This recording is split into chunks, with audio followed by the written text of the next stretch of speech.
Hey, what's going on? Once again, we are back. Another Sunday night, June 24th, 2018. Talk that stuff 101. Hey, let's meet the panel. Let's meet the panel. Up first, from Alabama, now in St. Louis. Ladies and gentlemen, let's welcome Dixie Freeland. Knock him out the box, Red. Up next, from Detroit City, ladies and gentlemen, let's welcome Mike Notes. Hey, what's going on? Hey, all right. Up next, from Flint, Michigan, ladies and gentlemen, let's welcome Mr. Wallace. Hey, what's going on? That is good. Yeah, up next, from Oakland, USA, Cali, West Coast, where's the best coast? Let's give it up for RTO Beats. What it do?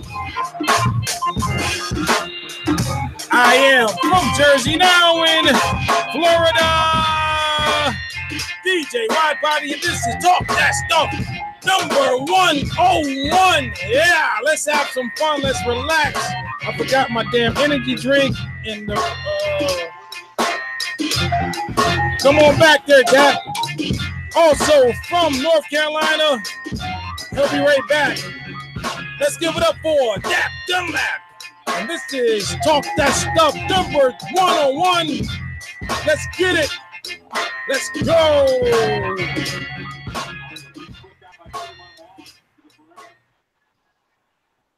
Hey, what's going on, everybody? What's happening? What's going on? That's a little organic treat for you guys. Nice. Except for the dope. Yeah, that was crazy. Hey, man, welcome everybody. Dap Dunlap, I'm seeing another link if you still there, brother. Hold on, I don't know why you get kicked out. Hangouts is wilding out, man. So it's been that way for the last month, man. So hey, I'm sorry if you got kicked out, man. Hey, welcome everybody. It's been a long week, man. This week felt like 2 weeks, man. Both my personal and business life. It's been a long week, man. I'm glad it's over. I'm glad there's another week ahead, and I'm looking forward to greener and brighter pastures.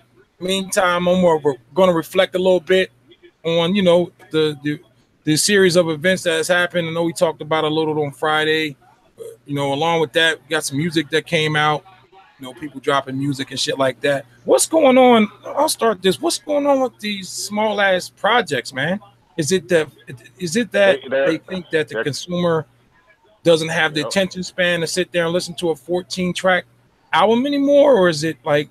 Can somebody explain that to me? I think it's what you just said. I think they're trying to cater to the idea that people can't sit for longer than 10 joints anymore. Man, I just feel like it's robbing the people that enjoy music. I mean, I used to look at albums like, man, I wish there was more on here. You know, I don't know, man. What do you? I want to take you guys' thoughts on it. Hey, excuse me, before I had Go ahead.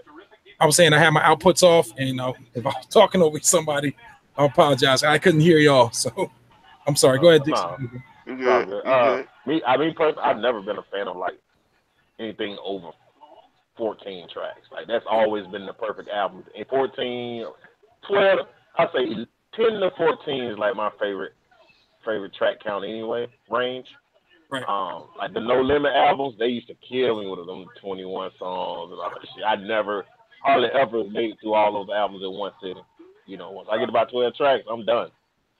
I catch the next 12 another day, but Right.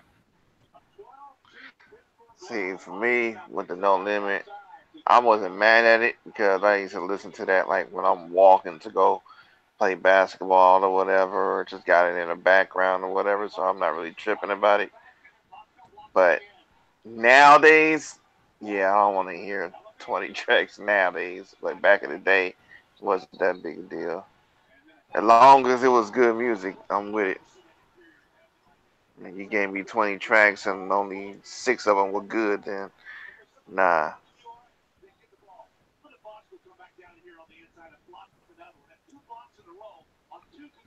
like today when I was listening to Jericho Jackson while I was cutting grass, I didn't mind it being wherever amount of tracks it was, you know, because I was doing an activity that required, well, it didn't, I ain't gonna say required me to listen to music, but it helped me to listen to music. So I didn't really care how long it was, but pause. But Mm-hmm.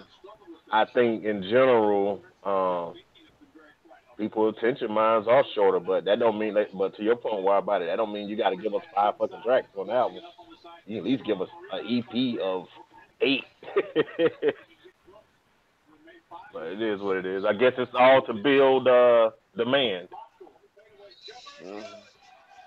Yeah, so I guess like I looked at it as people trying to go off the whole beat tape format. Mm-hmm. Cast with people doing on Bandcamp, and that seemed like to be that quote unquote wave. So I figure I can't try to do that just because of that. But I guess it could, since it being so short, it could add replay value if it's good, and the more times somebody's gonna play it, the more streams it's gonna get, the more it sells. So I Right. guess I don't know. That's an interesting take. I never even considered the replay value factor. That's an interesting take, RTO. Hmm. Wonder how the numbers are Yeah. looking on these. Does anyone care to like you guys like pay attention to the numbers as far as other artists like the last albums that dropped? Anybody pay attention to the Not, soundscape shit? not even, not Nah. me, not anymore. Like to me, what I pay attention to now is like staying power. Like, are we still talking about how dope your album was 6 months from now? To me, that's more important than streams because I mean the numbers are so skewed right now in so many different ways. I mean, it's like I don't even pay attention to that. Like, I want to know, in 8 months from now, are we still going to be talking about this Royce album? If we are, then to me, no matter how many amount of streams they got, it's like a classic. It's going to be here forever. If we still talking about it 8 months from now in today's climate. Right. The only thing that I don't care about numbers is if it sound good. That's all that matters to me. Yeah.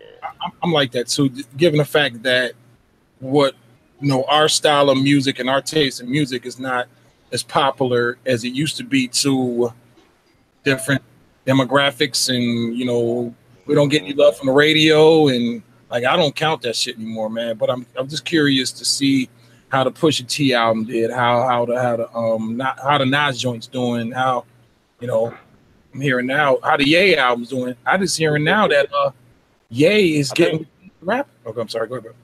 No. Go ahead. Go ahead. You hear that? Y'all hear that shit? Him and Chance the Say Rapper, it one more time. Say it one more What'd time. you say? Kanye and Chance. Or, Do an What? album together? yeah, No, I yep. didn't hear that. Yeah, whatever. Whatever, it is what it is. But it's like, I think our opinions are gonna always be um, somewhat troubling when it Mhm. in terms of focusing on the hyperbole involved with album sales. Like it ain't like it was when we. And I hate to sound like this, but it's just the truth. We come from an era where you sold units, You're right. so we're used to uh, 1 million units or 500,000 units being sold, right? Right. Let's go platinum. Kanye had 200 million streams, but that's only like 150,000 units in what we know. Okay? Mm-hmm. Right.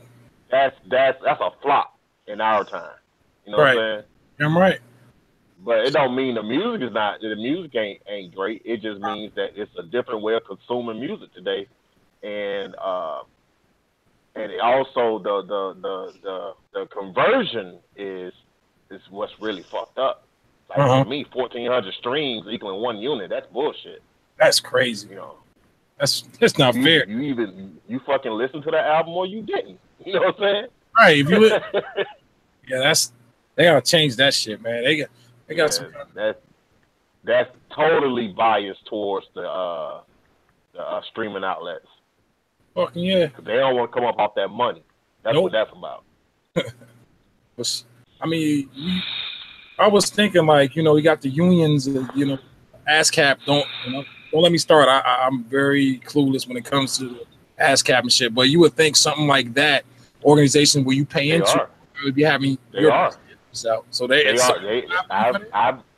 I've shared ASCAP's petition on Facebook several times. Wow. They're okay. trying to change it. You just got to get enough people to sign up. So man, y'all think? You know what? I love the Firm. I thought it was dope, but they consider that a flop. I didn't till the last couple of years ago. I didn't realize that they considered that album a flop. Yeah, I mean, I didn't think so. I ain't gonna say it was a classic album by no stretch, but it was enough joints on there for me to justify making that type of album. Mm-hmm. Where you go get different artists from different labels with some of the greatest producers of the day. To me, the music was good enough to justify that. But I'm not going to act like the album was like one of the best albums that came out in the 90s. I'm not going to say that. But I didn't think it was a flop. Dre started that narrative of when he mentioned Firm flop in that song. Mm-hmm. That's right. Well, and in comparison to what he came from, that was a flop for him. Absolutely. He's coming from Death Row, where he's selling 6, 7, 8 million copies of the Chronic, and Snoop selling 3 million, Pac selling 5 million. I mean, so he's coming from a place where they doing multi-platinum albums. Wow, that's true. And he used to that shit. So for a minute, he come back down to reality. Like, man, this shit ain't hit. Yeah. Just like when the Game said on that song, Drake told me, coming back from going gold. I forgot what song that was. It was a line that I think it was the song Running. He said, Drake told me no coming back from going gold. Basically saying if you don't sell over gold, you done. But gold, that's good. It's damn good, right? So to me, that's 500,000 songs. That's a plaque. Fuck yeah. Means something, motherfucker got is an accomplishment. I mean, that's a 500,000 people. I mean, hey, 500,000 people. You remember back in the day, by on that platinum shit, bro? I mean, they go platinum, but it wasn't nothing to them. It was that. The only argument I can see them having is gold doesn't recoup all the promo money we put behind this project.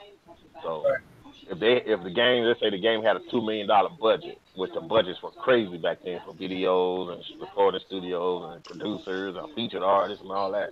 Let's say if his budget for his album was $2 million, then if he went gold, shit, even if he still went gold, that would have been on average $5 million made. You know what I'm saying? So, I think Dre was just being a bit high strong. You recouping that you recouping that money back most of the time. You going gold at least. Yeah. I mean, they can leave and shit. I've always heard that they always as they say the tour is tour where the bread's at, like that. Yeah. For the artist, yeah. So I mean, big shout out to Joe Budden, man. I was listening to his podcast a little bit, a few of them at least. Man, it was kind of starting to like Joe Budden in that arena there. We were talking about obviously the Triple X shit, man, and I know we talked about that. I dropped a little something on that when it happened, and I'm just disappointed. I'm disappointed in how human beings are, man. With shit, with Yeah. the filming of the shit and the whole, wish them dead and shit like that, man. I'm just very disappointed of what this world has become or what it's always been. We just didn't know it until now. We got this social media No, engine I going. think I think it's what it has become. Okay, because well, it's a little bit of both. It's like this though. Uh, you got to look at the history of the world. There were a time where, let's say, back in the dark ages, where motherfuckers just killing each other for the fucking whatever, for the sake of killing each other, right? And then somebody had to come and civilize the world, right? Yeah, So then you had other eras, uh, points of civilization where the world was doing crazy shit, where Rome trying to fucking establish class and race by class by race and all this shit, and and we still dealing with the effects of that to this day. You know, so every era or every age is going to introduce new problems. So the new age for us is the internet age. So the new problems are being introduced. It's not necessarily a new problem. It's just that the problem that it did exist in our pre-internet years. It's just that it was isolated or it wasn't put on the public stage for the most part. See, the internet allows things to be put on the public stage daily. So now we got to figure out, or we got to pretty much rein in the internet, and it's going to take probably 20 years, 25 years for that to happen. right. Yeah, and what I mean by rein is just get people to understand you don't have to be such a fucking devil. You know Real. what I'm saying? What I was saying about that, Dixie, it's like they got street code. We got street code and stuff, and the way you handle yourself on the street. With the snitching, stay in your lane, shit like that. They don't have an internet code, and so a savage can be a savage. If you are a down, dirty, low down, dirty motherfucker, that is a perfect place you can be that motherfucker, and there's no repercussions or accountability for a motherfucker doing some messed Yeah. up stuff online, man. It just brings out Right. the And you see it in the different. I'm not saying that people our age don't be on there, acting all crazy because they do, but vast majority is the people who grew up in this era. Like yeah, those who grew up in eras before this remember a time where a motherfucker would show up and pull up on you. You know what I'm saying? So right, you gotta there was like I said, there was a certain level of accountability that comes with that real life face to face possibility for physical showdown. So right. when you don't have that element to worry about, and you can talk shit to somebody way across the country, which we couldn't do that before, then that brings in a different level of shenanigans. Man, Now, I'm over here watching like these YouTube videos of these dudes playing NBA 2K with each other, like online or whatnot. yeah, These motherfuckers be talking mad shit, like damn well you wouldn't be saying this shit if you was up on this dude for real. Right, right. Like, fuck you, motherfucker, this I come whoop your ass, nigga. Who the fuck you talking to? This blah blah blah blah. It's like, I mean, it's grounds for getting your ass beat if this was face to face. right. It's just like it's not shocking me watching it, but it's just like damn, like Totally. it's a trip. Y'all Yeah, notice? they Go ahead, bro. go Go ahead. ahead. I was saying, y'all notice that trolling has been like internet has social media has shifted in the last 2 years to where there's more trolls than ever. Remember the chat groups back in the day, AOL chat groups. You go in there and the shit stayed in that group. You didn't have all those other sites. You had Black Planet and shit like that, but it wasn't so raunchy as it is now, man. Like you think, I seen videos where somebody's out there trying to show people how they make macaroni and shit, and they're just pounding this lady, man. They just for no reason. She's a nice lady. The macaroni looked like it was delicious. And like, you got this hate on there. You got dislikes, and you go in the comment section, and it's like, man, half these, I just, man, I love to see half these people behind these icons, man. And it's like, yo, what the fuck is wrong with you, man? It's like a lot. Where a coward could prosper at as well. A coward You can should really. you should when you get time, you should go listen to the song. One of the last songs I did. It was called "Coward Like," and the subject was about internet trolling and internet tough guys, and that's basically what I was talking about during the whole song. Right. Everybody tough in a safe. Everybody talk tough from a safe place. You know. Damn right. And I think another thing too is like when I go on when I'm reading articles, I like to go to the comments. I call it the pulse of America, the pulse of the world, because Yep. yo, even though people hiding behind their computers, like they really saying what they want to say that they may not Mhm. say in person, but they're saying really what they want to say. You know, they got a funny avatar, and might not have where they're really from on, as far as on the information, but they are saying what they want to say. You know what I'm saying? So I Yeah. call it the pulse of America, the pulse of the world, and you got to look at it and get the idea of how people think. You know what I'm saying? Yep. This is like how people really think. So with All, the internet, go ahead. I was just gonna say the only thing with that though is there is no accountability for them. But Right. if Right, they can think that way in public. I mean, in person. But the difference is they're not gonna say it because they might get punched in their shit. And right. knowing that they're not gonna do it, and that's why I think the cover is for the internet. You just fucking say what you want, no accountability. Yeah, and I mean, Unless you famous, and, you can't say some crazy shit if you famous. I mean, you could debate, Breaking up. Dap. you You stop work right now. Hey, Dap, your reception is real jacked up, bro. You just like. you know,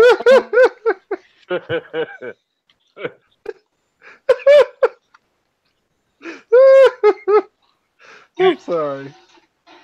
I got a good question. What do you think is this? How do we fix this shit? Or is it never? What is the loose? How do we? You don't. So All right, bro. when I like how Dixie. Can y'all hear me? Yeah, yeah, yeah. yeah, Yeah. I like how Dixie used the context of human history to explain this because there is no going back. There is no fixing it. It has happened. What you do is the only way that people are going to be. I mean, he's Nah, right in you're on the right saying path. You're on the right path. he he's right in saying that the only thing that is different is that everybody's opinion is exposed. Yep. It is. Mhm. Everybody's opinion is exposed. So it comes down to an individual situation. You're not going to be able to do anything on the whole to stop or change people's attitudes. Right. You're just not going to be able to do it. You know what I'm saying? The only thing that would affect it is the degree to which the internet is censored. And you ain't going to censor the internet. You're not. So what you have to do is you have to rediscover what you find value in. If you find value, like it's like a dirty little secret, like a guilty pleasure to go to read a story that has anything to do with race and look at the comments because you know what you're gonna Yep. find. Yeah. So it comes down to personal responsibility, self discipline, teaching your kids, teaching the next generation about because the next I wonder about the next generation and how they're going to. The world is still trying to figure out how to deal with this influx of information. They're still trying to figure it out to the point where we teach kids mindfulness. We have to teach kids how to meditate. We have to teach Yes. kids how to stop everything because it's Yep. so much Yep. and it's so constant. How just Yep. think about it like this. How many times in the course of a day do you have the ability to sit in total silence? Think about it. Not often. Never. So and I mean by choice, so you're not going to change things on the whole. What you have to do is you have to change individually what you pay attention to. Here, Period. here's my opinion. Not saying that you right, you wrong, Wallace. Cause here's I put it like this. Your point of view on that is probably the more realistic approach. But here's my optimistic approach. I think one or two things happen on a micro level. The people that you are in contact with in your internet bubble, wherever that is, your internet sales, social media, email, whatever, YouTube, whatever your reach is, like you can correct bad behavior just by confrontation. You know, like, and I don't mean like screaming on somebody, but just letting them know what they're doing is not right. Whether they choose to continue to do it or not, that's on them. But by you offering that, hey, it's something wrong with your approach here, that may or may not change them, but at least there's some kind of challenge. But I think ultimately, to change this altogether, only time when the masses change at one time, it has to be something, an incident to occur on a major scale. Kind of looks like with this catastrophic. Yeah, like with the Triple S thing. When the Triple S thing happened, the motherfuckers was reconsidering their trolling for a minute. Just for a minute they did. Right. You know. And take it back to our time. I remember in my hometown, Tupac had motherfuckers wired like they was on steroids. Like they thought they were invincible. When Pac died, everybody sat their ass down like, nah, this life ain't what I thought it was. You know, it made people reconsider shit. But it took somebody on that level to die a violent death to get motherfuckers, at least in my area. I don't know how it was for y'all, but in my area, I'm with you on that. Like, to humble themselves. But shit, when 9/11 hit, bro, we was all over together. We flying flags. We moved up the food chain, and it was cool. Yeah. Man. Yeah.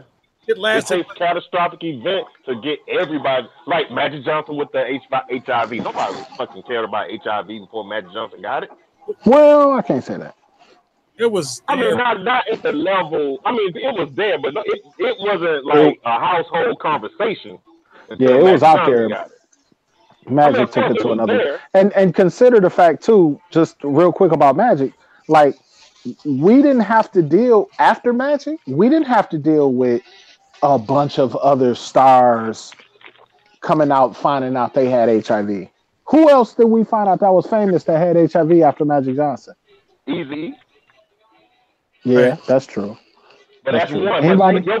But your point's still valid because that's one for like 1 million people or like 100,000 people. Right.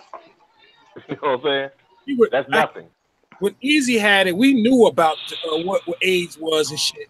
I hate how they try to make it look like we were like in the dark with AIDS. We were not. I knew about AIDS and shit.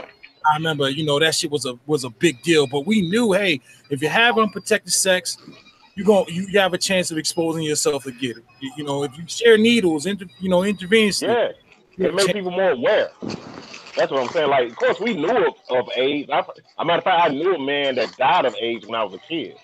So, but the thought back then, at least in my area, was he had to be gay. Yeah. Yeah. Gay, that thing. But I knew a man died of AIDS. I remember seeing him, and he was so skinny. It's like, man, I don't know what's wrong with him, but. And then, then somebody said, yeah, he has AIDS.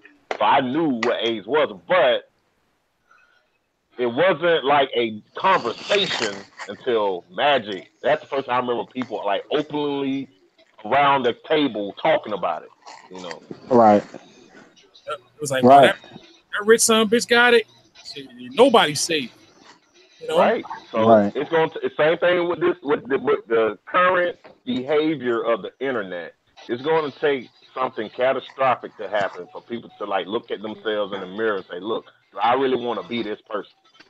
Or do I really want to suffer that consequence for this nonsense? Is it worth it? Same thing with the Tupac shit. Like motherfuckers like just starting fights with people for no reason. Like after Tupac died, motherfuckers like, man, that shit is whack. Fuck all that. Fuck all that dumb shit.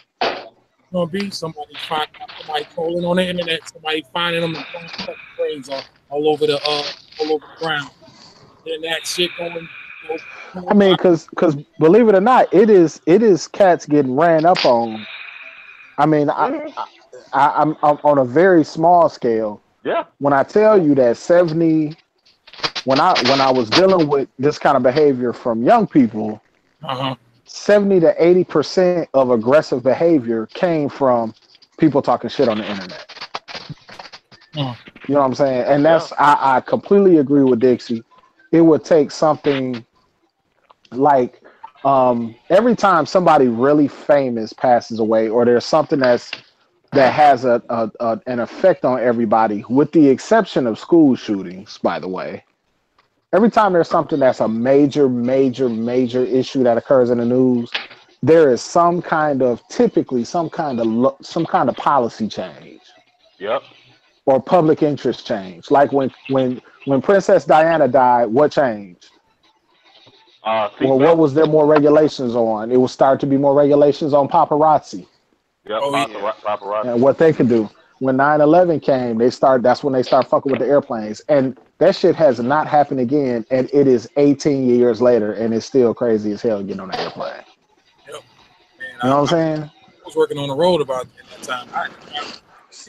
So this XXX thing, I mean, XXX, I hate to say it, I didn't feel one way about him or the other as a musician. I mean, I felt like, I listened to his music once, his debut album. I didn't really care for it or whatever, but he had somebody's attention. He had a lot of people's attention in that age range. Yeah. So, was he popular enough to make that kind of change? I mean, people are not going to. No, I don't think so. There are people out here who are not going to stop thinking that they are right.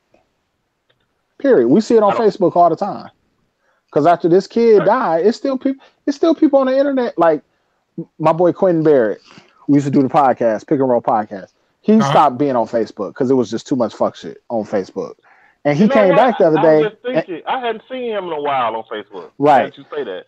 And he came back and he was like, "What I miss?" And I was like, "You really didn't miss much." I was like, "I'm just glad that you wasn't here to see the whole LeBron MJ thing." Because that was just unreal. Just right. Are y'all still arguing? Yeah, they argue. People argue for like 3 weeks about that. Yeah, that's the ongoing argument. That argument is going to go on until the end of time.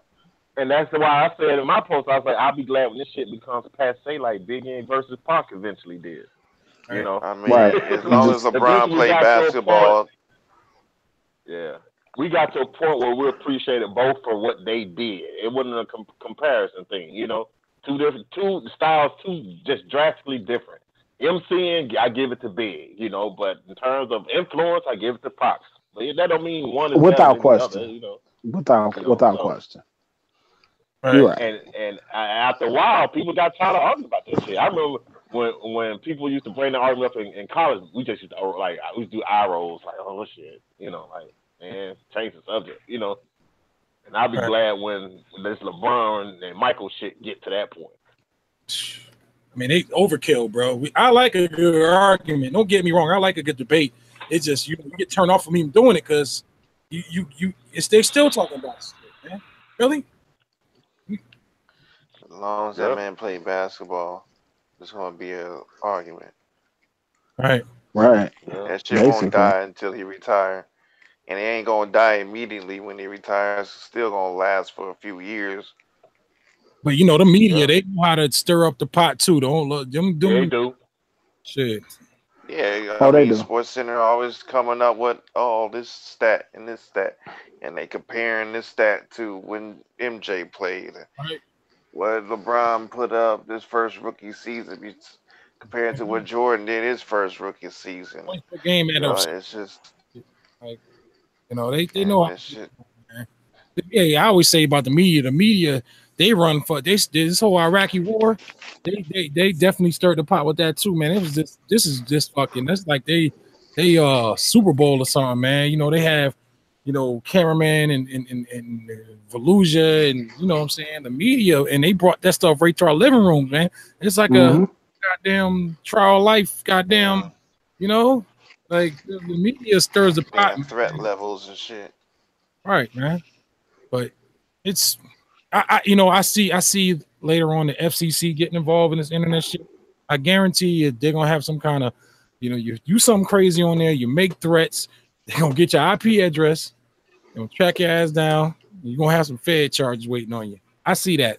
I mean, that already happens. On certain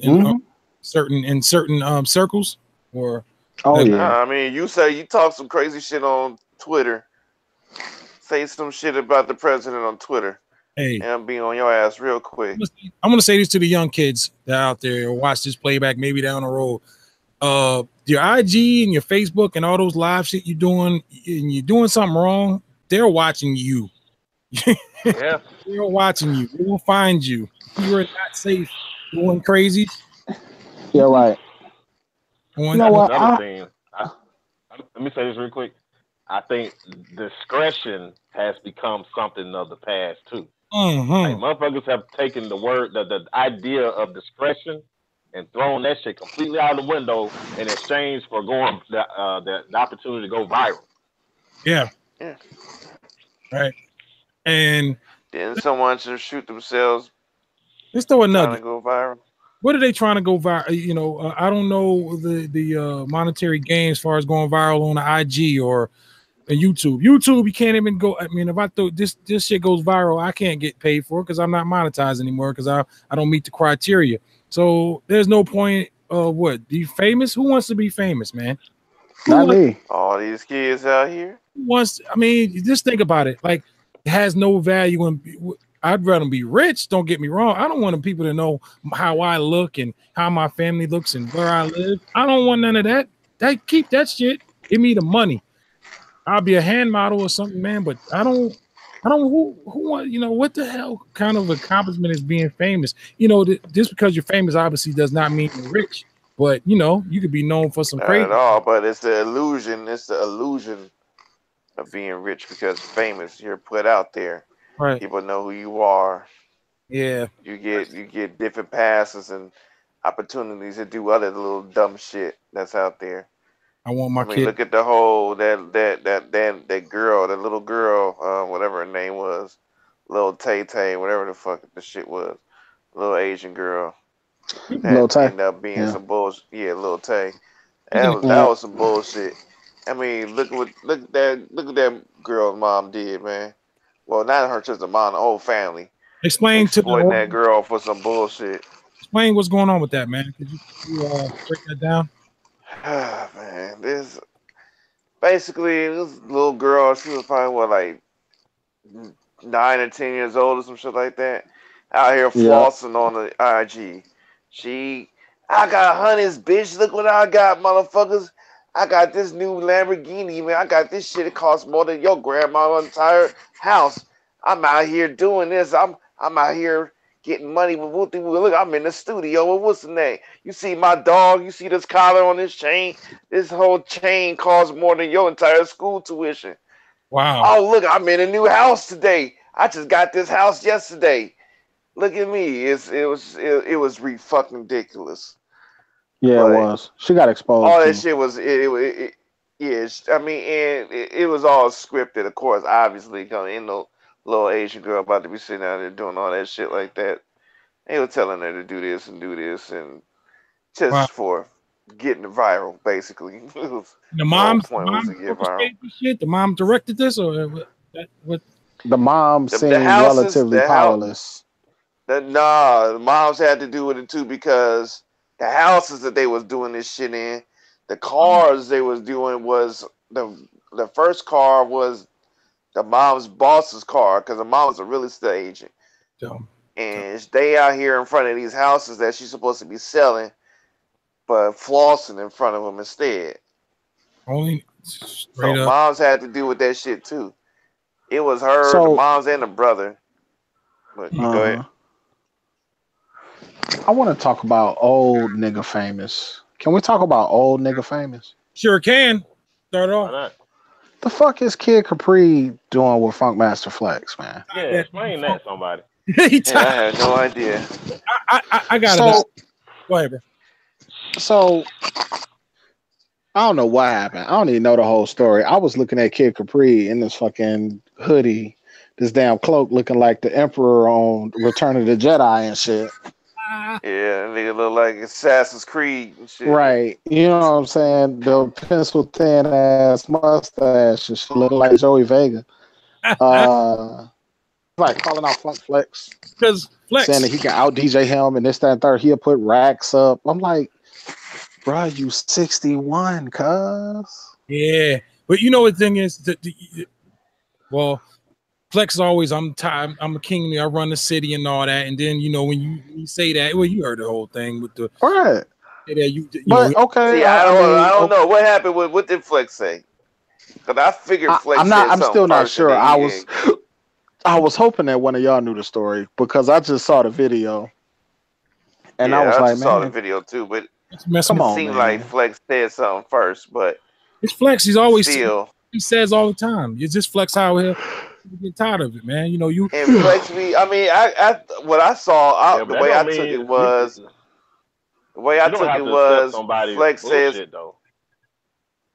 yeah, Just that's because what they I do mean. it all the time I don't took mean it. you gotta stand there and take it. No, fuck that. right. Like nah. If you out of pocket, you out of pocket. I don't care if it's number 1 or number 61. True. Well, he came on, well, you know, Capri was on a guest on there. He was talking a little, you know, talking that shit a little bit too. But thing is, Flex is always messing with Clue. You know, it always been an inter rivalry between the inner city rivalry between Power 105 and 97.1. So you know, Clue used to mess with. You know, he was on the 97.1 side, Hot 97, and then Clue left, and they, you know, Power 105 just blew up. Because you remember, 105 used to be alternate. They used to play all old school in the city, and what happened was somebody, I forget, Clear Channel bought 105 and they poached a lot of people from Hot 97. Starbuck Wild, they got fired, but they came back to 105, Power 105, and then, you know, the whole thing was the power's back on. That was a quote, and then billboards and all that shit around the city and shit. So Clue left and went over there. Then Steph Lover, I don't remember, y'all remember that Steph Lover Nas thing, and you know, Flex put hands on Steph. So a lot of people didn't like that whole, you know, Flex is a known wife chick beater. He used to beat shit out of his wife.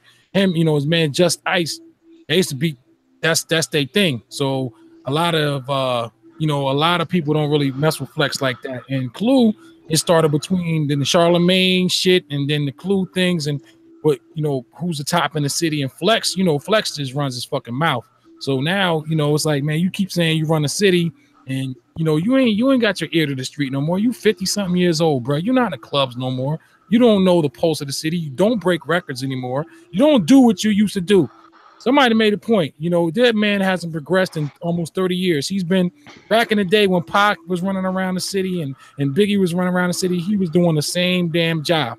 So people look at it like that too. And him and Clue, Flex is always fucking with Clue, and Clue never says anything back. So that's basically Kid Capri saying he tired of it. Yo, you ain't this, you ain't that. You disrespecting us by saying you, this is your city. There's a lot of people here. Red Alert, me, Chuck Chill Out, all these dudes here that are, you know, wash your ass up. Yeah. I think Flex has been on some fuck shit for like at least last 2-3 years on a lot of different things. Yep. And I was wondering when somebody gonna pull his coat. Somebody, you know, who's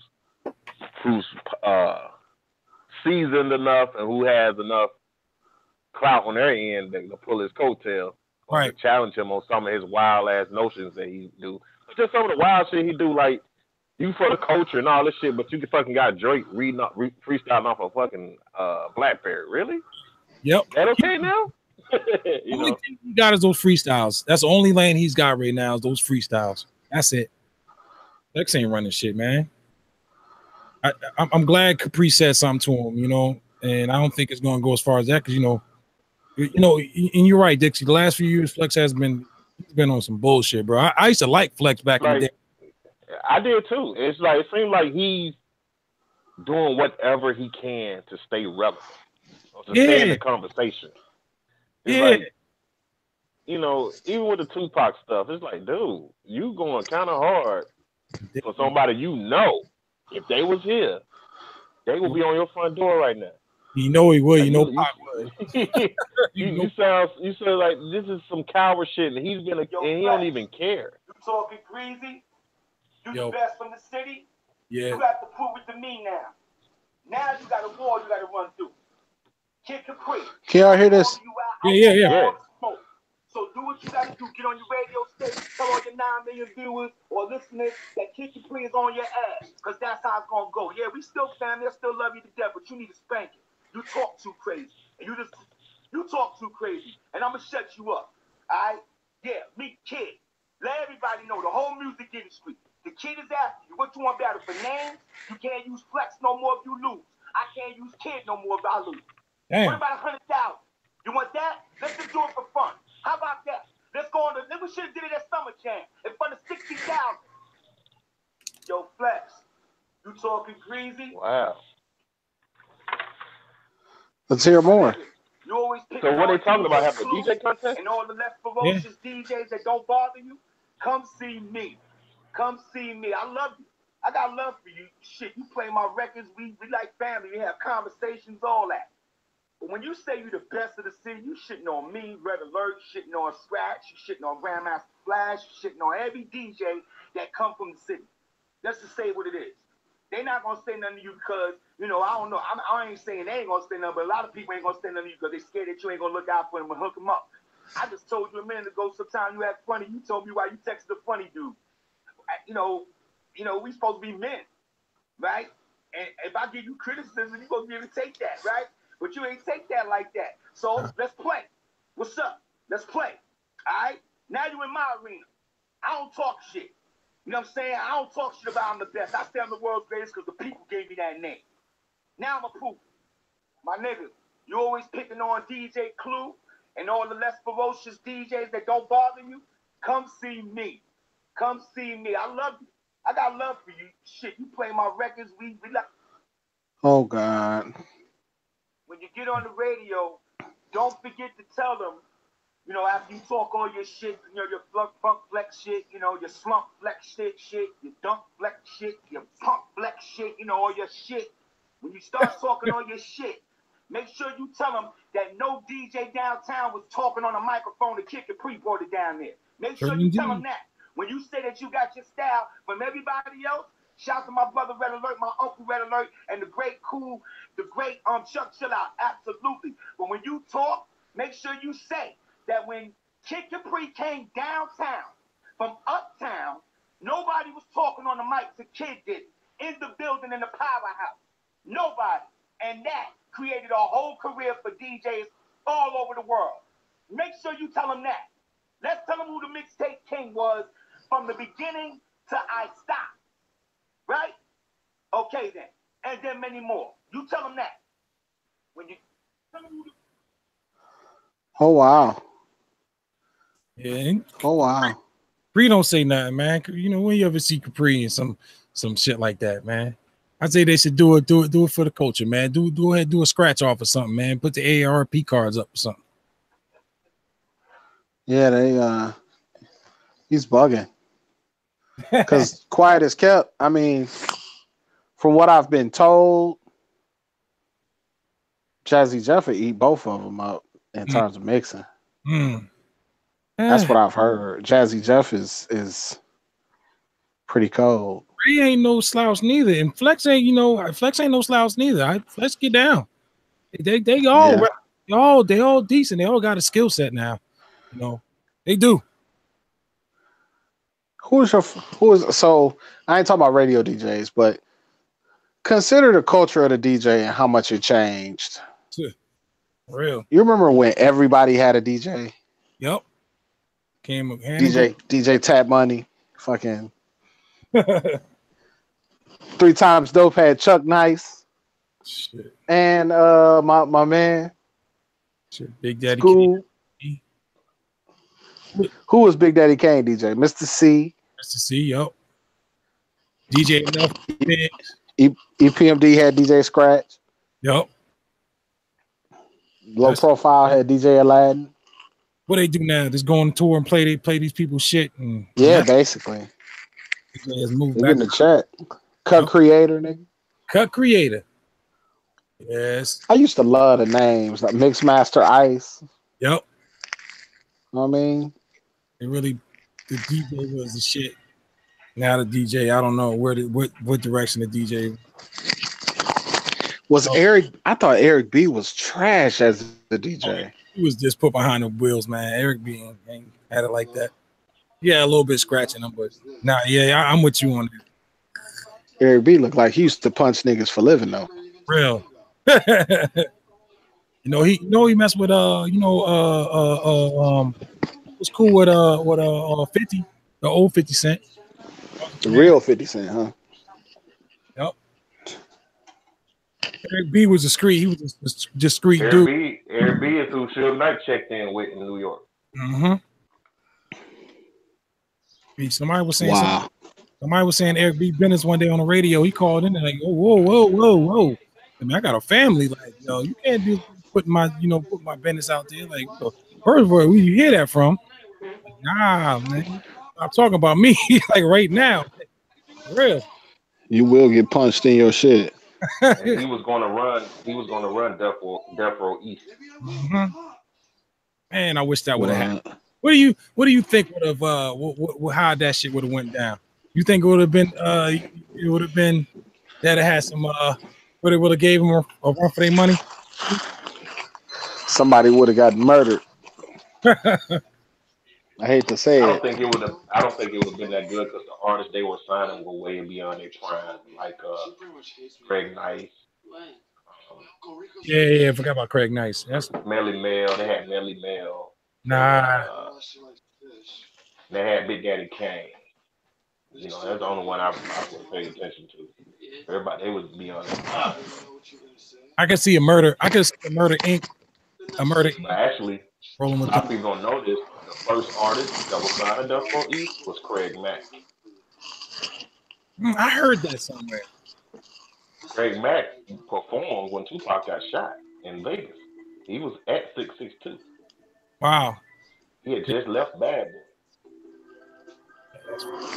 That's the part they don't bring up.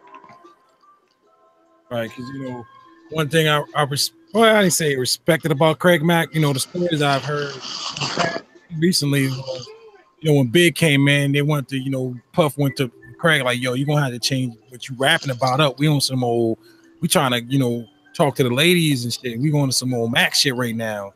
Craig like, nah, I still want to rhyme like this. Kick everybody's ass. I'm gonna man, that ain't gonna fly no more, man. Like this is where it's at. And it wasn't with it, man. Stay true to what he stayed true to, man. That was it. And Craig Mack. Well, not the end of them, but no more Craig Mack and Bad Boy. So, the hell's everybody at tonight? I don't know, homie. Where everybody go? I don't know. Shit. Was Dap was on here. That was about it. Yo, so what's going on? Let's talk about this whole immigration shit going on. And I'm hearing that people are ripping kids from their babies from their parents or something and putting them down Texas somewhere. What the fuck's going on with that? I don't know, dude. I don't know. My father-in-law was talking about it earlier today. How they're pointing the fingers at the Democrats. Yeah. See, that's Trump. That's Trump. That's Trumpism. Yeah. See, Trump is the kind of dude is when he get caught doing something wrong, his first reaction is to blame somebody else. Like it's like this. If you bring beer in the house, does that mean it's okay for your daughter to drink the beer? Right. Like Trump would say, if your daughter drank the beer, Trump would say, well, it's his fault for bringing the beer down. Mm-hmm. If she was Trump, she would say, it's your fault for bringing the beer down. No, you ain't supposed to drink the fucking beer. That's the problem. So the Democrats left a loophole in the current immigration policy that allows a motherfucker like Trump to separate kids from their parents, and he fucking did it. Now, I doubt when they wrote that shit, they even thought a motherfucker even do some shit like that, but he did it. And then once he saw the public outcry, he came back and put some bill to change that so kids and parents won't be separated. Like, to me, it just comes down to fucking decency, man. Motherfuckers want to appear to be so superior over somebody else so bad that they just doing shit without even thinking. Yep. Well, here's this some bitch. Here's this Twitter tweet. We cannot allow all of these people to invade our country. When somebody comes in, we must immediately, with no judges or court cases, bring them back from where they came. Our system is a mockery to good immigration policy and law and order. Most children come without parents. Our immigration policy, laughed at all over the world, is unfair to all of those people who have gone through the system illegally and are waiting in line for years. The president added, immigration must be based on merit. We need people who will help to make America great again. Our immigration policy, wow.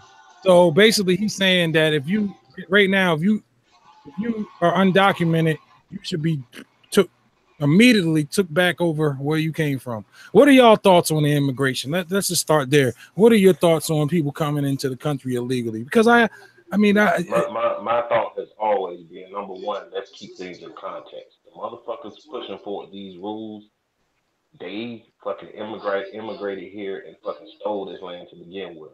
So they need to handle people with, I'm not saying just let motherfuckers come across the line, but you need to have a certain level of compassion because you was once these people, you know. So what I'm saying, what I would do is just give everybody a chance to have citizenship, and if they don't want to do citizenship or they don't start the process by a certain time, then that's when you send them back. You at least gave them a chance,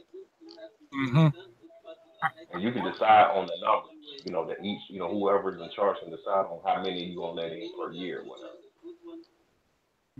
exactly, like as far as definitely controlling it. I do the only thing I myself with the whole terror alerts and shit and terrorism, I would be more comfortable if people were documented on file. Yeah, for sure, for sure. That's what I'm saying. Like, I don't want nobody here undocumented. I'm Right. saying you give them a chance. If they are, you give them a chance to become documented, and if they don't do it, then ship their ass back. At least then you gave them a chance. But to treat them like they fucking are animals and push this narrative that they want to rape your daughters, like that's crazy, man. Yep. Especially when you came over here in the same fashion. Right. Man, shit. Hey, I was watching what's his face? Avon, dude, play Avon on the Wire. What's his name? Wood Harris. Wood Harris. Bear with me now. So Vlad asked him, he said, man, working with Stringer, Ibris, Alva, whatever his name is. He was like, man, how, as far as the amount of British people that were on the show. So he said, man, Ibris is a dope actor.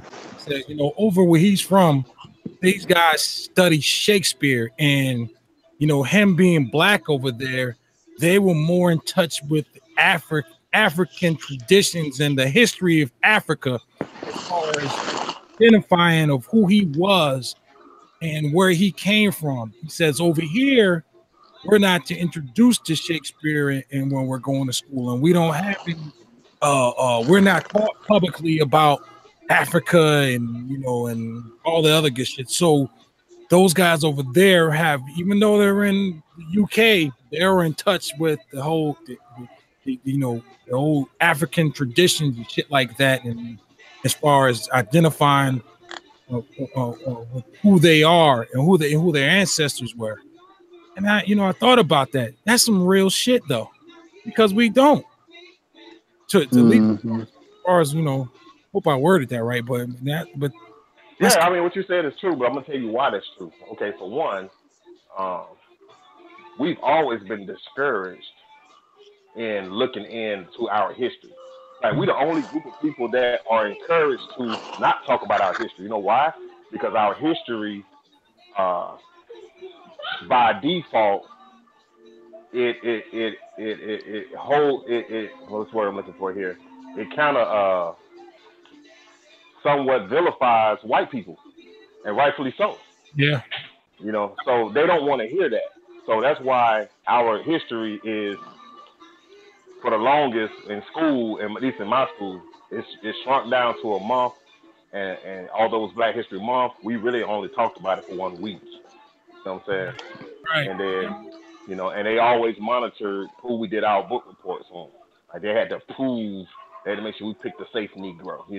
So over here, because they are the culprits of the wrong or the misdeeds, they somewhat always try to curtail our interest in Africa, history, in current situations, and from a history standpoint. Now in the UK, yeah, they rape Africa for resources, but they didn't necessarily enslave people to the degree that it states. And some other countries like Portugal did. Like the Portuguese and the United States reduced people's humanity. But beyond that, if you were a slave, you was more of an indentured servant or like a prisoner of war. You still had human rights. Like I want to say Spain and the Portuguese and the U.S. well, what became the U.S. the Americas. They practiced slavery to the point where they pretty much stripped you of your humanity. So knowing that, of course, they're going to discourage us from learning our history or just talking about our history because that condemns the shit that they done. You get Mm-hmm. what I'm saying? Get that shit out the way. Get the Black history out the way because, like you said, they don't You know. they don't want to hear Oh, about it. see, if you notice, they'll talk about the Holocaust all day long. But when you bring up slavery, they don't want to hear that shit. And you know what's crazy? That shit wasn't even on our land though. This wasn't even on this land. But the point is, they're not the culprit in that situation. Right. So they don't. They okay with that. They don't want to, feel bad or be reminded of their wrongdoing. Right. Well, indeed. There's a lot of Adolf Hitlers out there. Y'all motherfuckers making that mess. Yeah. The So biggest. I'm not surprised. Yep. Biggest crime of all times, man. It just this country, man. It's not old. I mean, look at that Constitution and shit. Human rights and all that. All men created equal. My ass. How you say that shit when they didn't even consider us men? When that shit was wrote, we were fucking slaves. But we wasn't even considered a man, dude. No, had no rights at all. A lot of shit. And then they, I don't know, man. Like I said, I don't like to. I like to be woke and aware of history of shit, but a lot of people that. Here's my philosophy, WIDEBODY. This is how I handle the situation. I don't go looking for shit. Mm-hmm. Right. But if the shit finds me, I'm gonna address it. Indeed. But I don't go looking for stuff. That's just between me and a hotel dude. A hotel dude will go look. He go create situations. Go looking for shit. Right. I don't go looking for it. You don't have to really. It'll show up. Damn. It'll show itself. You just wait long enough. We're waiting on your doorstep. Damn, Joe Jackson got cancer, man. Oh man, that's crazy. Damn. So I kind of want to speak to that a little bit. Come on.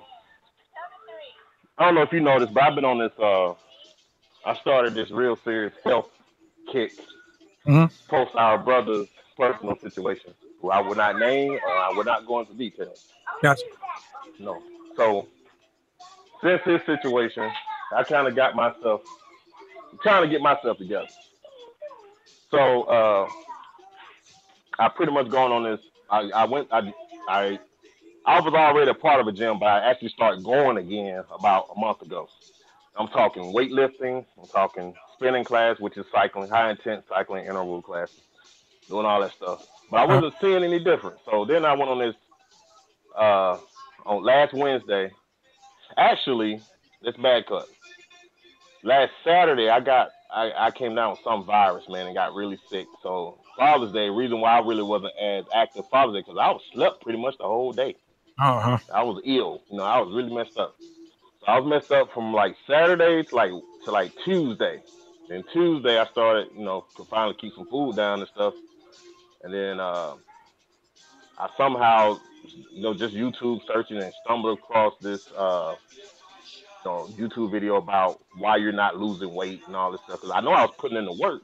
And I wasn't eating crazy. I was eating Subway, spinach wraps and stuff just about every day. Mm-hmm. But the problem was I was consuming too much sugar, right? So through like snack fruits and stuff. So fruits have fructose naturally. Some fruits, like canned fruits, they add that has some of that stuff has added sugar in it. So basically, I went on this zero sugar, low carb diet on Wednesday, and I just got to thinking. The more and more research I do, I just wonder, man, like all this sugar we intake. I wonder how many diseases are because of the unreasonable amount of sugar we take in Rip on a daily basis. a lot. I know I do. Trying to get away from that shit. Every time thing you touch got sugar in it. Artificial, Yeah, you know. like when they say something is fat free, what they do is replace that fat with sugar, so it'll Right. taste good enough for you to keep buying it. I'm Crazy. just wondering if there's any connection to some of these terminal diseases and sugar. Of course, they would never tell us that. We're gonna have to find it out on our own. Right. They say sugar breeds cancer. Sugar's like a Definitely, hold up. especially the artificial sugars. They have proven that artificial sugars like Equal and Splenda and all that shit, that stuff has caused cancer in mice. Wow. You know, Cut that's that. proven. I cut that. But the FDA still approved it though because they're saying is that you know it don't have the same effect on human beings, and it may not. But and then for you to see an effect, it takes years and years and years of ingesting that stuff Right. or digesting that stuff, and you'll be dead before that would. But I don't trust them on that. Nope. Sure I don't. don't trust them. Don't. Let's see about And I'm egg. just wondering if if it ain't a natural sugar like come from like the stevia plant. I just wonder if we need, if we just need to cut that all together, man. Man, hey, I'm with you. I'm like, well, look at it, man. I got my operation. When we got back from Chi-Town, like the same week, I had that big ass kidney stone, and I was like, man, Yeah, I remember that. like, man, it's what I'm eating. I'm getting these calcium kidney stones, and right then I said I gotta change my diet, man. I was eating a lot of dairy, man, like every day, like Mm. a lot of cheese and shit. So I've had a stone. I had one stone since then, but it wasn't. I didn't have a stone. I haven't had a stone almost a year now. Thing about problems with me is every night I'm eating a Subway salad. Every night, just about I'm eating a Subway salad. And Mhm. when I'm at lunch, I'll go eat like a sub or something, man. Like I gotta cut that out. It's so hard to find out what's good and what's not. It's like everything is out there. It's got something bad in it. Like, Yeah, I yeah, mean, from the little research I've done over the last week or so, basically what you want to do is limit your sugar intake and limit your carbohydrate intake. Because what happens with carbs like bread, wheats and grains, and some fruits, um, your body converts that to sugar. okay, So if you can limit, like right now, I can't have any bread. Only thing I can eat right now is green vegetables and uh and meat. Pause. That's pretty much all I can have right uh now. huh, So if you can just cut back on your bread, cut back on your bread intake, cut back like bagels and oh, like any wheat noodles, anything like that, just cut back on that stuff a little bit. I think it'll go a long way. right. It's a start. I mean, I don't love to eat anymore. I used to love to eat. I don't love to eat no more. If I can drink a shake, if I can get full off of drinking a shake, I would do it. For real. I'm just so Yeah, terrified. Like, man, I'm older yeah, now. Like, when I'm in my 20s, I'm like, man, I'm young, I'm healthy, I'm just running around playing sports and all that. Like, I ain't got yeah. that shit. As I start getting older, I start thinking about my colon and just breaking down, man, shit that I didn't worry about in my 20s that I knew about, but I always felt like I was exempt from that shit, man. Always gonna. Yeah. And now, like, man, Well, we were doomed from the very beginning, though, man. Like we got hooked the minute we got hooked on Frosted Flakes and Kool Aid and shit yeah, like that. right The up, moment or just our parents giving us candy, like that's like sugar. That's the problem. right. Like if we can get off of that shit, at least cut it down significantly, I think Yeah. health wise, it'll help us out a lot. When I was Like I younger, said, I know it's working for me because, like I said, I wasn't losing any weight. I was getting to the point where I was not ready to give up. I was like, man, all right. I'm working my ass off, ain't nothing happening. So how you And I feel? cut that sugar out. How you feeling? Like you I still? start.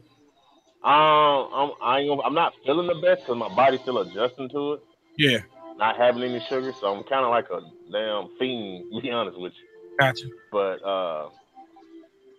like really, man, I feel like a fiend right now. But eventually, but they say it takes about a week to get over that, and it's only been what like 4 days for me. I'm on the path, man. That's what's up. So but I can tell you every morning I wake up, I feel like my waistline is like a half an inch smaller. So Wow. I know that it's working. Like no carbs and no sugar. I mean, you're gonna have some carbs. You just try to stay below like I try to stay below like 50 a day.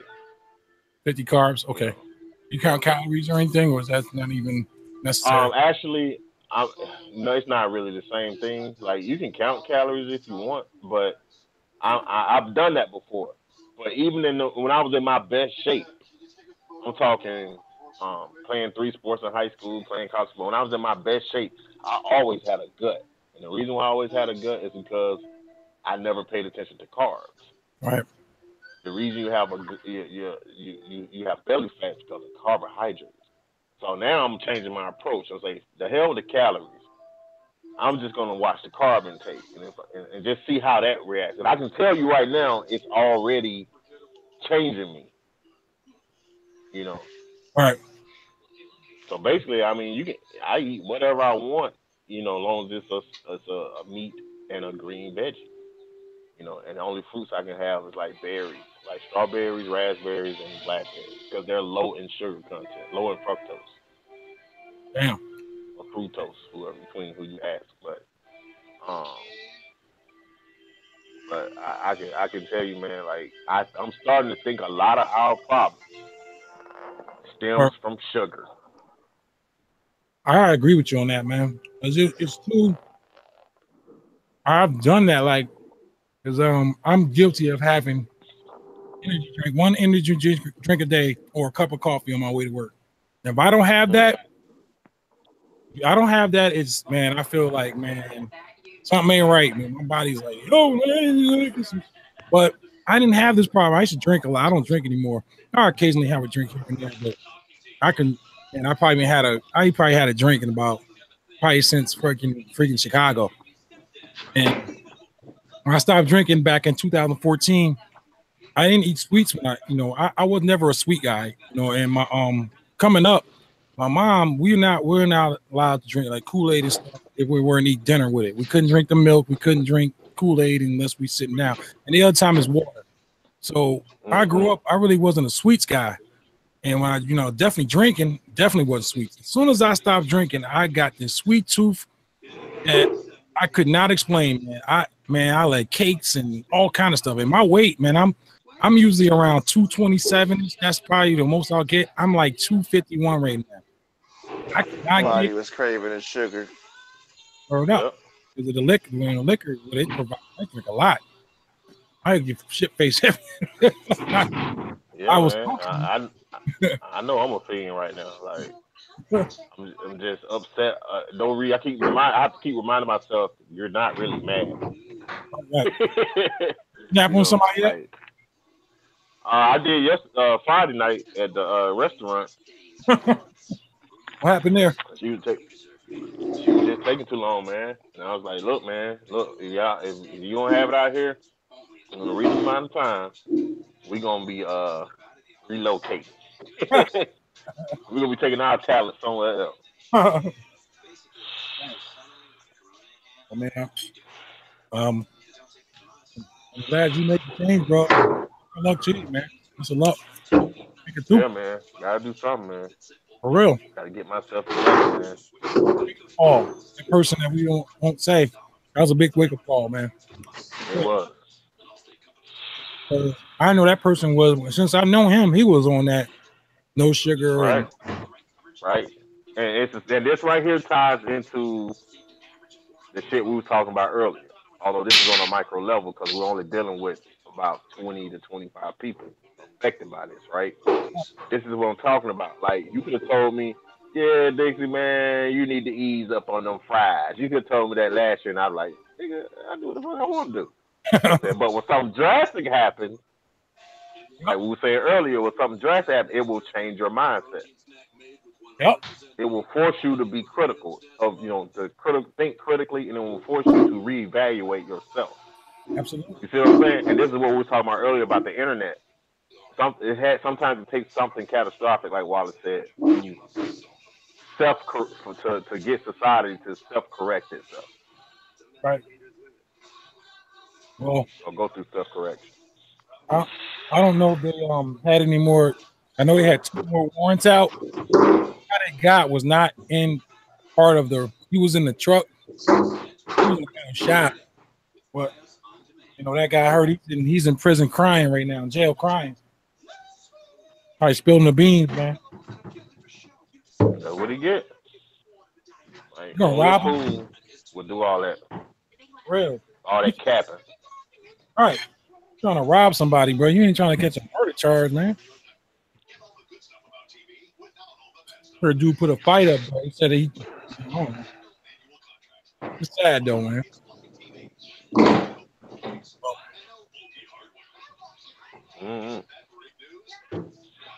RTO.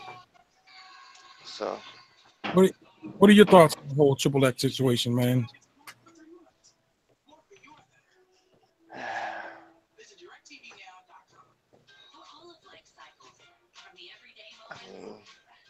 Fucked up, he died. I mean, I kind of went over it already, but I mean, it's fucked up. People filming the shit, obviously. I mean, that's not cool. It's fucked up. Hip Hop DX put that video out. That was some bullshit. They did that shit for the views. I don't like how they did the video.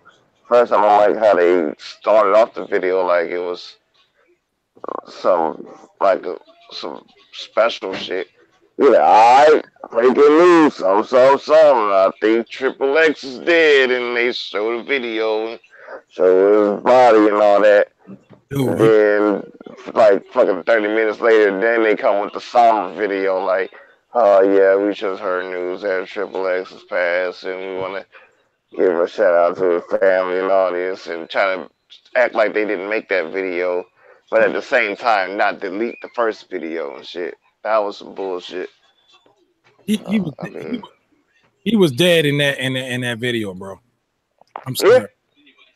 And I already have issues with seeing shit like that, so I was mad that these motherfuckers didn't like throw a warning out there or any of that. CPR.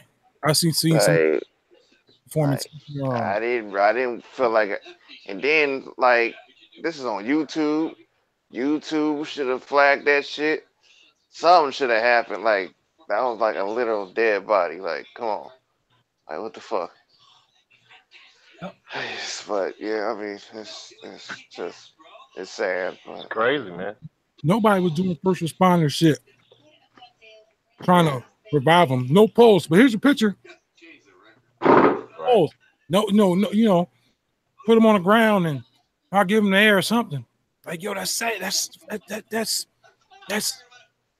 man.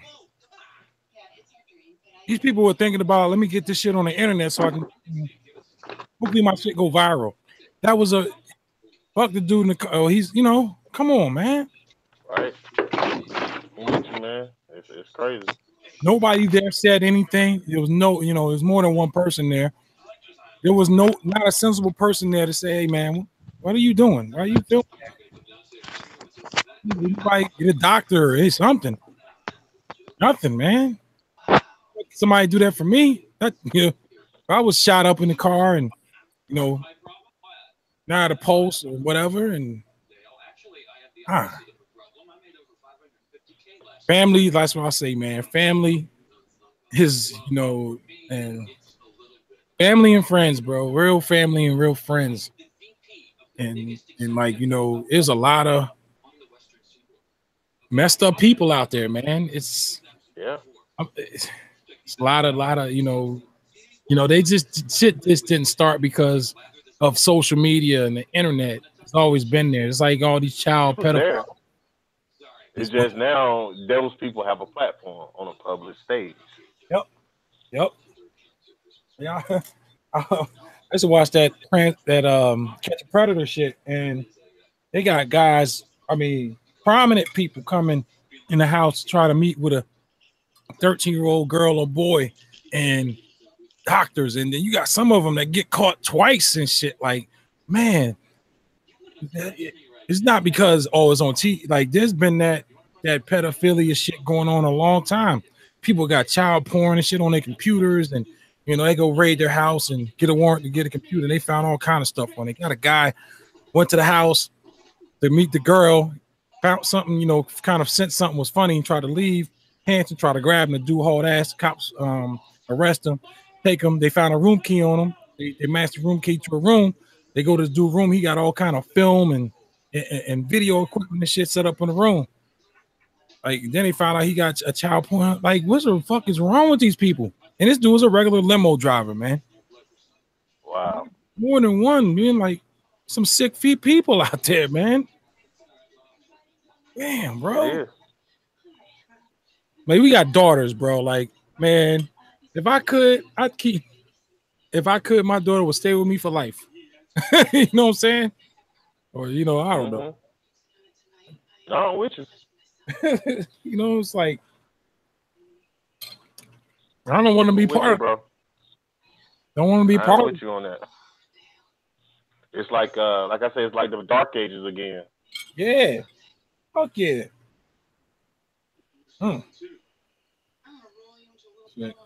Oh yeah, you know what? So I'm gonna play so a Jay Bishop project officially out? I don't know. I see it on Bandcamp. I'm gonna go ahead and play something from it. Ladies and gentlemen, we're gonna play here, talk that stuff we like to play. New releases. And the first one we're gonna play is this is from Late Past, music to purveyors of fine grooves. The homie Jay Bishop, fellow GOM comrade. This is called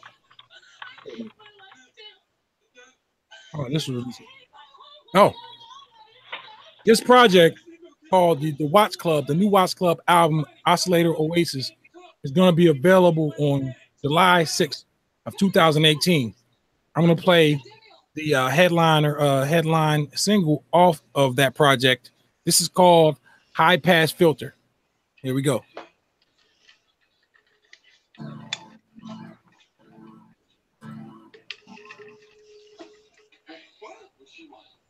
One second.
All your bullshit, I don't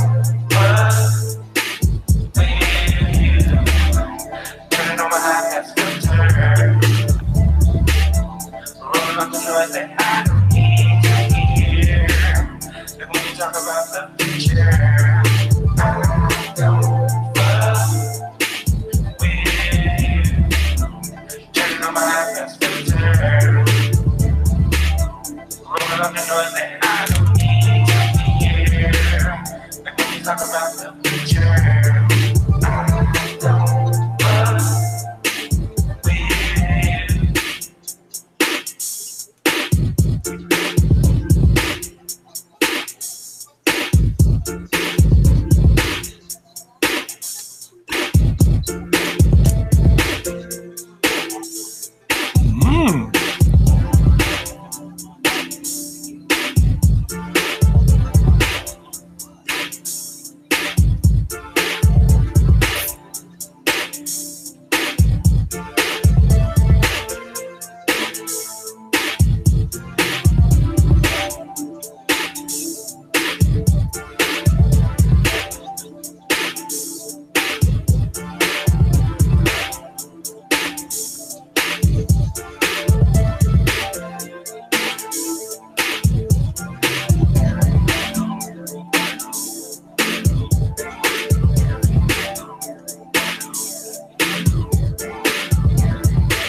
Like to have fun and party.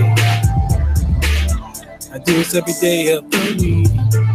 I don't give about you.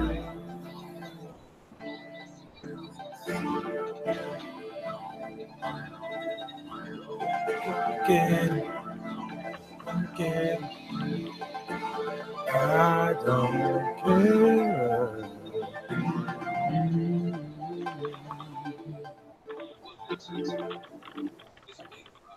That was High Pass Filter from the homie Jay Bishop. Late Pass Music. High Pass Filter, like I said, very genius. So he did the vocals with a high pass filter on it. In case those of you listening want to know the reason behind the name of the track. This album is going to be available on the 6th of July. You can grab it there on Bandcamp or the Spotify, iTunes, wherever, multiple music outlets. Be sure to check that out. Definitely a new lane. I had the pleasure of listening to it. It's definitely a different experience. If you enjoy music, you will enjoy the Oscillator Oasis. Moving on, we have this one here is from myself, DJ WIDEBODY. I'll be dropping a little tiny itty bitty project called WIDEBODY Terminal. Gonna be piloted WIDEBODY Air. This one here, I kind of wanted to, have fun with it as well, and keep the same, keep creative, juices flowing, if you will. Also having a little fun as well. This one is called Mumble Rap. You guys will understand once I play it. This is Mumble Rap on the WIDEBODY Terminal project. Here we go.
They always have that one guy with a deep voice and he like loves to speak too much. That's easy too. I just you think they? But like, how do you get that sound? Like, you think they actually sound like that? I mean, or do they do it on purpose? They could be born that way, or they could just be like. It sounds like they have like artificially. They take like a sip of water and then they rap. They could do that too. Food they have food in their mouth. You could definitely put stuff in your mouth. That was trap mumble rap. One of the joints is going to be on a Wide Body Terminal mini project. Be out, coming out pretty soon. Stay tuned. Nice. Thanks. It's crazy. Who's that? Yeah, what up, everybody? What's up? What up? Dan? Who's doing the vocals? Why about it? I went and grabbed some mumble rap shit, acapellas, and I'll just put them in. Oh, okay.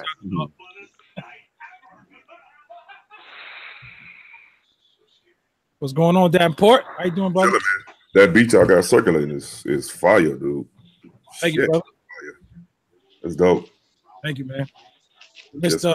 Yes, sir.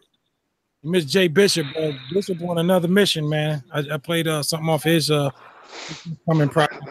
Oh yeah. I'm telling you, if you like music and you want to, it's definitely a different lane, man. I had opportunity to listen to it. It's definitely in a different lane. So it still is music, man, and I appreciate him doing that. Going, yeah, that shit is lovely, man. I love the shit at J though. Yeah. A lot of people, like who myself, man. That's, and I'm not able to do shit like that. So I know I can't, but you're right. It's a beautiful thing. Him and I say, Dixie too, man. Yeah, I'll make some great music, man. Musicality to your beats is dope, man. Absolutely. Well, they I ain't gonna spill the tea out there. So what's going on, man? I want to ask you, what are your thoughts on the whole situation with the rapper dying, getting shot up? With who?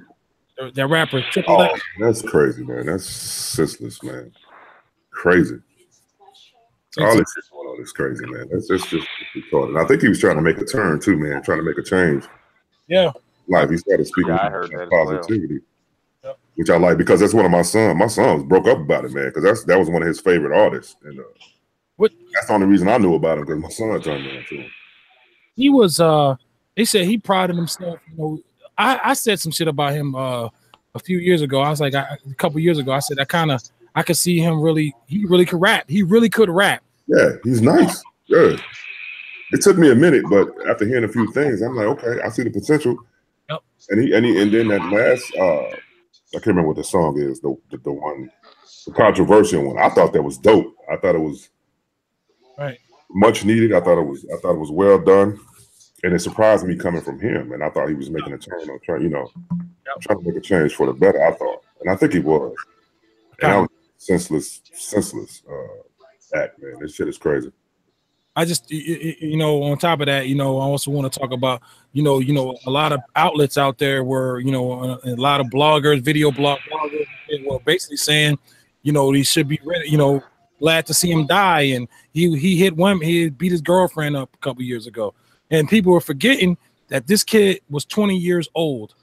He wasn't a grown man, dude. I don't care. You're not grown at 20, man. They never made any mistakes in his life. I ain't condoning hitting on women. No, not at all. But we've all done some dumb shit. That's not a death sentence, though. That don't mean you should die. It ain't nothing he's done that's worth dying. That's for real.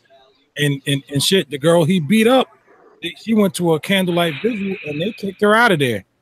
So it's crazy. I don't.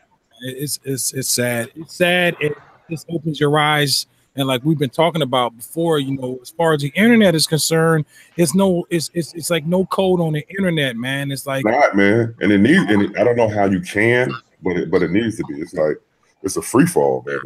I think it's like the Wild Wild West. The Wild Wild West used to be every man for himself, but eventually it took a few decades, but eventually that shit, you know, people they gotta the authorities got a handle on that kind of behavior, and that's what's going to have to happen here too. Eventually, people will start to police themselves better too. You know. True that.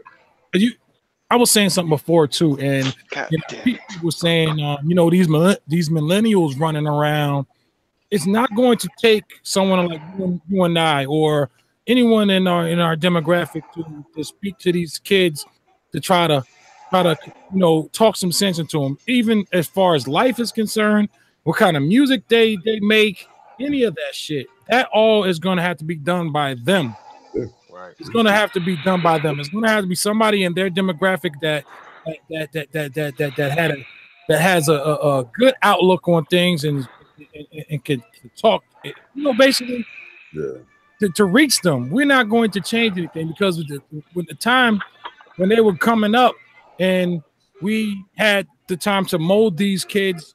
As far, even when the music, I'm talking about the music too, man. I had time to mold these kids into letting them know what this meant and what music actually is. We never did that shit. So guess what? They went and they gave us their interpretation on what they think music is. So and ain't no more big mamas, man. People having kids too young, man. They don't have enough wisdom and knowledge to spread to these kids. They kids having kids. Yeah. Growing up together almost, and they're not getting that prior knowledge that we got from our elders, man. You know what I'm saying? Right. Whole neighborhood. Right. No more village. And that's another thing too, man, about people. I don't mean to go off and take over, man. You got it, man. You got to do about our village being gone, man. Because as we get better and get more financially stable, we moving out the hood. Yeah, but there's no more village. We moving to the suburbs, but you know why? You know what I'm saying? There's no black community almost no more. It's a hood still, you know what I'm saying? But like crabs and less, yeah, it's getting fewer and fewer because we dispersing, we spreading out, and there's nothing wrong with that. But what I'm saying is we still have to have that sense of village and taking care of one another, which I think is being lost right now. And you know what's crazy? This is what off of the Sopranos one time, and Tony had bought did a scam where would get some black group to buy. He would buy the house, and they would fix it up and value. Or they get an appraiser to juke up the price of the house, and then they would sell them to this the black group and default on the mortgage payment. Meanwhile, the money's already put into Tony's hands, whatever. So he took AJ out to the neighborhood that they used to live in and go to church at. And here in the middle of all this crime and this addicts everywhere, and stood this big ass church. He was like, yeah, man, this church has been, your great grandfather helped build this church. And people every Sunday, no matter where they live in Jersey, come to this church and still worship there. What's up? Oh, okay. So they still went. They could have went anywhere else, but they go back to that church because that church was in that part of their village. Still, you know, everything around it looks crazy, but that church is still standing there. One thing here's my thing on it, you know, and I look at it on both sides of the sword. You have you know, you get a little money, you get financially stable when you move out the hood. A lot of reasons why a lot of people don't stay in the hood is because you got the crabs in the bucket mentality as well. Yeah. People that don't want to see you be hood fabulous and stay in your community and jealous of your accomplishment. That's an us thing. We got to work on that, man. It's just there's also a lack of respect. Yeah. I remember when we lived with my mother-in-law for a little bit. She used to live in the hood here, and I used to keep her yard cleaned up and her, you know, everything trimmed up. And people used to come by every day and just throw trash down. But that's because you were raised, Dixie. These kids nowadays ain't being raised, man. That's the problem. That's one thing. My parents, you know, we lived in some decent places. We lived in some bad places. And one thing they could say about my family was, and my mom and dad always used to say, man, you know, they go out and they fix the yard up, no matter where we lived at. They fix it up and do a little landscaping on it, put the little fences around. And be proud of it, man. He said, you know, people look, you know, especially when we moved, like we one time we moved out to the Bricktown, which was, you know, not upscale, but it was, you know, people were making it. You know, we moved into condominium development. The first thing, you know, they went and did that yard. He said, because the first thing they're gonna be looking at is our yard, and they, you know, they're automatically gonna think our yard's gonna look like shit. They had the prettiest yard in the whole spot. They took care of the shit because they proud of it. Whatever little we had, they were proud of it, and they took care of the shit, man. Not anymore. I go outside. Go ahead, bro. No, I was just agreeing. Go ahead. Well, you go outside and you see Coke bottles. I don't drink. Just like people, Right. I think this world has got a lot. This world has gotten a lot more dangerous. It has. The only bright thing I can see probably coming out of this turmoil we're in right now is that we will go back to the village mentality where we stand together, stick together. You know, that's the only positive thing I can see coming out of it. You would think though, Davenport, how oppressed we have been in these years that we would be more together, but we're not. You would think, man. You would think, but we're not. You're right. We were more together in the 80s and 90s than we in the early 2000s than now. The reason being is because we got a black president and forgot, who we were. Yep. We drank the Kool-Aid. Exactly. Think we don't make it, yeah. But how quickly they can show you that you have not. That's what we need to understand. Yep. Then I was also talking about Trump and his immigration, talking about screw the courts and the procedures. Anyone that's not legally in this country need to be thrown out immediately, go back to where they came from. Well, that's the thing. There'll be a whole lot of Europeans that have to go back too. That's what they're not telling us. And that's another thing. Why his wife probably included in that bunch too. Yeah, they're and that's another problem I have with his immigration policy. Well, it's not necessarily his immigration policy, but the way he carries it out is he's only focused on people of color. Of color, because your wife is foreign. Your other wife is foreign, so your kids got foreign blood. You're right. I don't understand. No, I do understand. Let me stop. I do understand what it is. And it's just like you said. Let's concentrate on people of color. Exactly.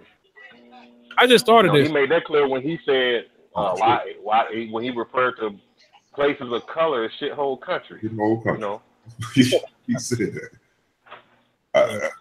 It is amazing every day, man. Just when you think there's nothing else that he can do to stop you, I wake up every morning and there's something else, man. It's amazing. I started watching the news, talk radio. I'm all over that shit, man. Yeah, I can't hardly take it no more, man. No, utterly ridiculous that it pisses me off. Right. Yeah. Want them to. More that pisses me off is people that try to make an excuse for this man. Yeah. Obama couldn't have got away with not one of those. Excuse me, President Obama wouldn't have gotten away with none of that stuff, man. Not even one out. Process. That's true. Yeah. Impeached his ass quickly. Process. Clinton got impeached. They would have really brought that man up on charges, man. Right. Thing about it is that Trump. I don't get him. I don't understand. I know he ain't no good. I just don't. He's unpredictable, man. And he is, man. It's like he's predictable and unpredictable at the same time, which is crazy. If he gets reelected, bro, if he runs, I don't know if he's gonna run again, but that's gonna be the telltale right there. What? Hey, it's a good chance he will because of the electoral college. He got in there first of all, so I'm not putting that past anything anymore. Because I just knew he would not make it. I was one of those firm believers. There's no way that this guy's gonna get the presidency. I'm gonna tell you, I underestimated the. I thought the thirst for superiority had finally gone by the wayside with the vast majority of the so-called ruling class. They showed me, no, it hasn't. Yeah. Right. Well, shit. Every time we have a two-term Democrat, it automatically goes to Republican. Never fails. Yeah. In our generation, Democrats. Think about the Democrats. I'm okay with a Republican president as long as he's presidential. You know what I'm saying? That's the thing, Dixie. He's not president. He or she. Right. Man has never held a political office for anything, but yet, right. Just look at the way he behaves. As president, he behaves like somebody who's in first grade. A child, exactly. You got caught with red-handed. Your first instinct is to blame somebody else. Exactly. And this shit about him signing this executive order about the kids in the that's all because of public outcry. I called this shit. I said, man, he created this shit. Now watch he create some kind of version. where he's gonna look like a hero, like he's saving the day, and you caused this shit. I knew that shit was going to happen. I told my wife well before this happened. Ain't no saving the day. He you know, being typical Donald Trump, gonna blame somebody else for the problem. Now, yes, the Democrats might have did leave some loopholes in there for somebody to act, but that don't mean you got to jump through it. That's why I use the analogy: if Widebody bring beer in his house, that don't mean that's a green light for his daughter to drink it. Exactly. Yeah, he ain't making America. So who's signing up for Space Force? What's that? Okay. Yeah. Oh yeah, he's starting a new branch of the military. We got money to spend. That's what we need to go to space for. We got money for that though. Huh? Yeah, we got money for that. That shit about to be. That shit about to be like Starship Troopers and shit. Hey, at least Bush was give us a tax cut check. Oh, I'm saying something. You need to do one of those, Donald. I never thought I would say, man, I wish Bush was backing up. I never thought they were going to come out. I would have never thought I would see a worse president than Bush. Me either, man. I never thought that. At least Bush was presidential. You know what I'm saying? He messed up a lot, but he was presidential. That nigga said, "Here, hold my beer. Let me show you how to do this, son." Bush looks like a goddamn prince. How about you? Yo, Bush happy. He happy right now. Right. Y'all thought I was bad. God, man, this is only typical of us, of this country, to elect somebody like that and really get behind them. People supporting them didn't know him. Like, yo, down here they were waiting, man. They were displaying those Confederate flags so proudly, and they didn't even know Donald Trump wasn't for them. You know the biggest problem with people who voted for Donald Trump, the biggest, and a lot of liberal white people voted for him too. Yeah, they did. Like damn near every white person I work with voted for him. And the problem with them is that they're so oblivious to everyone else's reality. And that's I had to explain to them why I would never vote for Trump. And once I broke that down to them, they was like, you know what? We never even thought about it like that. That amazes me that white males still walk around this country and they do. They walk around oblivious. What pisses me off, man, is like my son. He has a friend, white kid, of course, and the dad is cool. No problem or nothing. But it's just it amazes me the conversation that he has with his family and the conversation I have to have with my son is totally different. We live in two totally different worlds. Bosom buddies, hang out and all kinds of stuff. But conversation from their dad is totally different from their parents. What do you mean? Like how? Yeah, I got to teach my son to make, if he gets pulled over, I got to. Oh yeah. All that old shit. Yeah, they don't even think about shit like that. Right, it ain't even a conversation. They don't need to. My son can't just go play with it. He's 15 years older than that. I mean, too old now, but can't play with a toy gun or just be a regular kid. It's always kind of stipulation, Yeah. So watch for the police who's supposed to be protecting your ass, protecting us. Yeah, have our best interest at heart. Yeah, okay. You know what? And liberals are mostly Democrats. But Donald Trump is a liberal. He's a liberal son of a bitch. I didn't. Dixie kind of like brought me to light there. Trump is definitely a liberal. He's the worst liberal or Democrat or something. He wasn't always a Republican. He just probably that was his Oprah. Yeah. He's very liberal. They don't want to say that, but he is. Look. I mean, conservatives don't change things. Right. Their whole job is to conserve the status quo. They ain't doing that. No. Space program. Space program, really? Can't pay their mortgages. Struggling out here. Let's work on that. Let's work on. I don't know what he's doing for the economy. He's filed bankruptcy. Taking credit for what Obama did. That's what he's doing. Basically. Sad case, no. Country gonna learn, man. Hey, I think if you got money, you well off to do, you don't have no worries in life, man. I think it's the people here that are working class citizens, the ones that have the issue, man. We even all right. That's gonna end this tonight. I want to thank you guys for coming out. Dap Dunlap, Yona. You can't eat this. Donald Trump. What the hell was that? Who was that? Here and play another single off of the Wide Body Terminal, Wide Body Air project. This one is called "Break Yourself." This was inspired by definitely the West Coast. Played this other night. I went and finished it. Without further ado, here's "Break Yourself." Break yourself, fool. You best be getting out of that Mach 5, or I... Break yourself, fool. You best be getting out of that Mach 5, or I'm a toe tag your ass.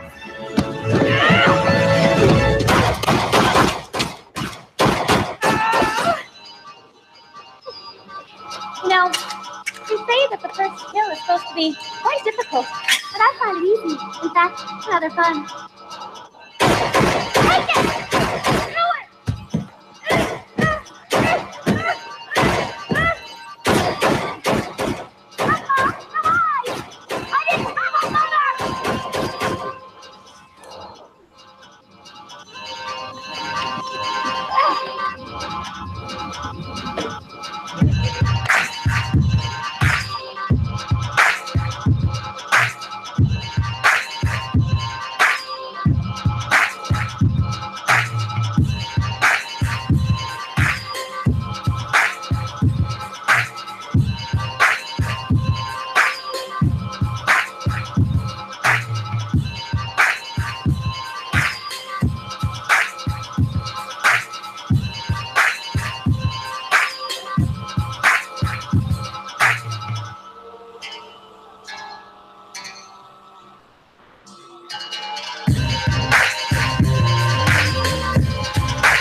I want to thank Gap Dunlap, Davenport, Dixie Freely, Mr. Wallace, Mike Notes, RTO Beats. I am DJ Wide Body. Let's peace on 3. 1, 2, 3. Hey!